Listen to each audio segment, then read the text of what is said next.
Kollox jindika li fil-jiem li ġejjin mistennija tfaqqar riżenja ta' Chris Cardona minn membru parlamentari u minn deputat mexxej tal-Partit Laburista. L-istess sorsi ikkonfermaw li fl-aħħar sigħat il-Prim Ministru Robert Abela kien taħt pressjoni kbira sabiex ineħħi lil Cardona u biex jirreżenja kemm il-Parlament kif ukoll minn deputat mexxej għall-affarijiet tal-partit.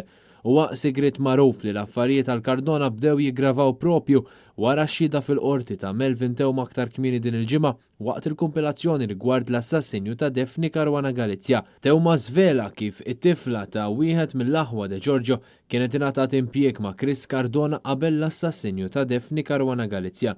L-istess sorsi konfermaw ma' Net News li dak li żvela l-middleman fil-jiem li għaddew li fuq il-mobile li kien ittella minn qiegħ il-baħar fil-Marsa kien hemm ir-rekordjat numru wieħed biss, dak ta' Chris Cardona xejn ma niżlet tajjeb ma' ċriki fil-Partit Laburista li jridu jneħħu lil Chris Cardona min nofs u joħdulu postu.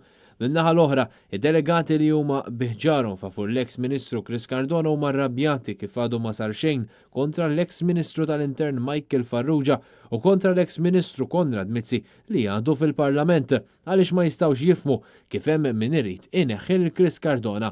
Dan joħroġ biċ-ċar l-inkwiet u l-konfużjoni fil-Labour fid-dawl tal-konferenza straordinarja tal-Partit Laburista li se ssir il-ħadd. Il-qasma fil-Partit Laburista ħarġet biċ-ċar wara l-elezzjoni tal-leadership bejn Chris Fern u Robert Abela u komplet bl-inkwiet mal-eks Ministru Justin Caruana u tneħħija ta' Joe Mizzi minn Ministru.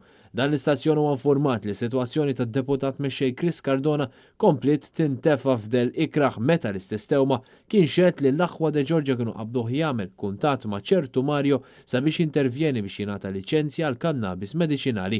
Dan Mario allegatament huwa Mario Gallia, l-ex chairman tal-Malta Enterprise. Dwar dan kollu mhux magħruf x'in il-pożizzjoni ta' Kurt Farrugia, il-kap eżekuttiv tal-Malta Enterprise u x'passi ttieħdu minn wara dak li ġie żvelat. U fid-dawl ta' dan kollu, diversi delegati laburisti qed jgħidu li Robert Abela mhux kapaċi jmexxi bħalma kien jagħmel ta' qablu għaliex mhux jindirizza il-problemi ta' madwaru.